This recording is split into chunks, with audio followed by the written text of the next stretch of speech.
বাবা, আমরা কি করতে পারি? এই বীর, তোমার মাথায় কিছু আসছে না? তুমি তো কিছু একটা করো। বৌমা, আমার মনে হয় ব্যাপারটা যতটা সহজ মনে হচ্ছে ততটা কিন্তু সহজ নয়।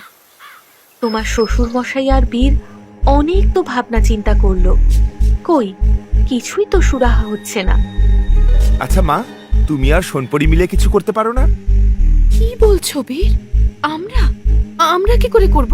যেখানে বাবা আর তুমি মিলে কিছু করতে পারছো না, সেখানে আমি আর মা কি করব? আরে বাবা, এটা আলোচনা করার জন্যই তো আমরা কথা বলছি, যাতে কিছু একটা সমাধান বার করতে পারি। বীর কিন্তু কথাটা মন্দ বলেনি।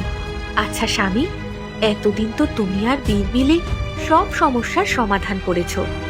যদি এটা আমি সমাধান করতে পারি, তাহলে আমি যা চাইবো তাই দেবে, বলো? তুমি মুখ ফুটে চাইবে, আর তোমাকে কি আমি কিছু না দিয়ে থাকতে পারবো? কিন্তু আগে তো আমরা এই বিপদের হাত থেকে আমাদের গ্রামকে রক্ষা করি, তারপর যা চাইবে আমি তাই দেব। কিন্তু তোমাকে আমি এই বিপদের হাতে ঠেলে দিতে পারি না সরস বউ। মা, এই তুমি কি বলছো? তুমি তুমি কি করবে? তুমি তো জানো ওই ভয়ঙ্কর ডাকাত কত নিষ্ঠুর। ছদ্মবেশে আসে আর মেয়েদের বিয়ে করে নিয়ে গিয়ে তাদের মেরে ফেলে। তাদের পুরো দলবল আছে তাদের সাথে। ঠিকই তো, বৌমা তো ঠিক কথাই বলেছে সারস বউ। তোমাকে এসব কিচ্ছু করতে হবে না, আমরা দেখছি কিছু করা যায় নাকি।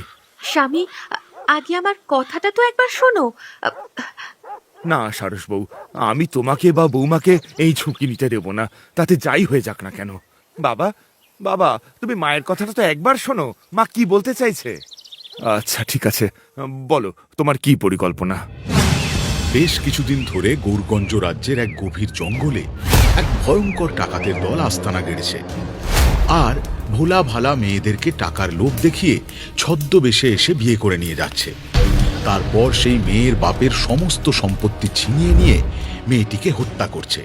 তাই কাঠুরিয়ার পরিবার এটা নিয়ে খুবই উদ্বিগ্ন। কোনো রকমভাবে কিছুই সমাধান তারা করতে পারে না। অবশেষে সারস বউ তার নিজের পরিকল্পনার কথা সবাইকে বলে, যে কিভাবে ওই খুনি ডাকাতকে নিজের জালে ফাঁসিয়ে নিয়ে তাদের পুরো দল বলের মুখোশ মানুষের সামনে খুলে দেবে। সব শুনে কাঠুরিয়া বলে, কিন্তু চাকিওয়ালা কি রাজি হবে? কেন রাজি হবে না বাবা? এটা তো আমাদের স্বার্থের জন্য কিছু করছি না, গ্রামের সবার কথা ভেবে আমরা করছি। চাকিওয়ালা নিশ্চয়ই রাজি হবে। আর তাছাড়া চাকিওয়ালার নিজেরই তো একটা বিবাহযোগ্য কন্যা আছে, তাই তার সাথে কোনো কিছু খারাপ হওয়ার আগেই আমাদের এই কাজটা করতে হবে। তুই ঠিক বলেছিস বীর। এরপর সারস বউয়ের পরিকল্পনা মতো কাঠুরিয়া চাকিওয়ালার সঙ্গে কথা বলে। চাকিওয়ালা এক কথায় রাজি হয়ে যায়, আর পরিকল্পনা মতো সারস বউকে একটি মেয়ের সাজে সাজানো হয় আর চাকিওয়ালার বাড়িতে নিয়ে যাওয়া হয়। আরে শুভ্রা, তুই সব পারবি তো মা?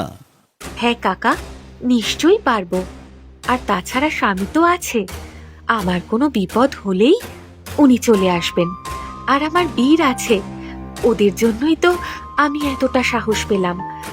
এখন তুমি আর আমার কাকা নও, তুমি হলে আমার বাবার মতো, আমার বাবা। তুই গ্রামের জন্য যা করেছিস, তাতে তুই আমার সত্যি মেয়ে হলে আমার খুশির সীমা থাকতো না রে।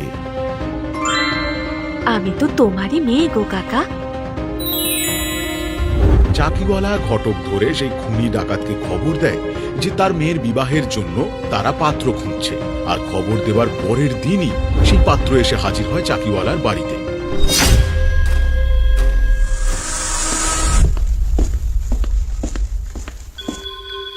হ্যাঁ, তোমার সাথে আমার বিয়ের কথা পাকা হয়েছে। হ্যাঁ, এখন তো তুমি আমার হবু বউ। আর তুমি আমার বাড়িতে এসো একদিন, আমার বাড়িঘর কেমন দেখে যেও একটু। আমি তো জানি না আপনার বাড়িটা ঠিক কোথায়। লোকটি মুচকি হেসে বলে, আমার বাড়ি গভীর জঙ্গলে, সামনের রবিবারে তোমাকে আসতেই হবে। আমি সেদিন আমার বাড়িতে আরো কিছু জনকে নিমন্ত্রণ করেছি, তোমাকে তাদের সকলের সাথে পরিচয় করিয়ে দিতে চাই। কিন্তু গভীর বনে আমি একা একটা মেয়ে, না মানে পথ যদি হারিয়ে ফেলি চিন্তা করো না, আমি পথে ছাই ছড়িয়ে রাখবো যাতে তুমি সঠিক রাস্তা চিনে আসতে পারো।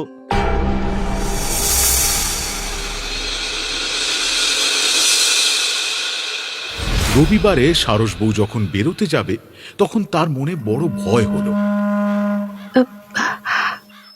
আমি পারবো তো?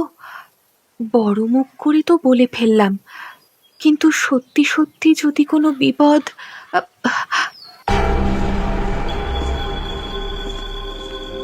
কি হলো রে শুভ্রা, কি ভাবছিস এত?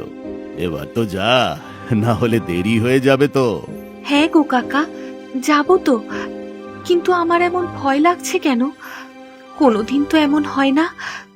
ওখানে যেতে আমার একেবারে মন চাইছে না, কিন্তু আমাকে যে যেতেই হবে। ওই জঙ্গলের পথে একা যাব। যদি ফেরার সময় পথ হারিয়ে ফেলি, ছাই যদি হাওয়াতে উড়ে যায়, তাহলে ফিরে আসবো কি করে? তা তুই ঠিক বলেছিস।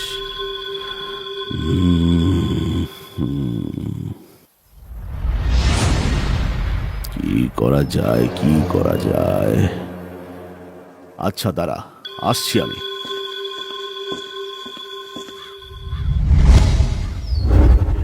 এই নে, এই সিমের বীজগুলো কাছে রাখ। পথে যেতে যেতে এই বীজগুলো ছড়াতে ছড়াতে যাবি। আসছি কাকা। যা, সাবধানে যাস।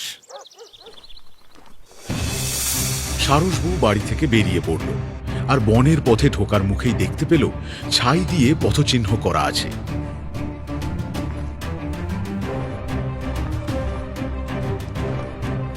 সেই ছাই উদ্দেশ্য করে সারস বউ বনের পথ ধরে এগিয়ে গেল। যাবার সময় দুপা অন্তর ডানে বায়ে শিমের বীজ ছেটাতে ছেটাতে গেল।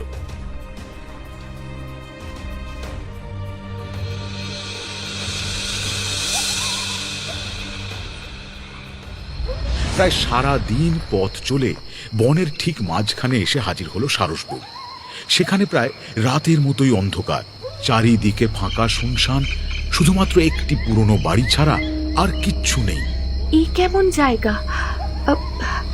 এই একটি মাত্র পুরনো বাড়ি ছাড়া চারিদিকে কিচ্ছু নেই।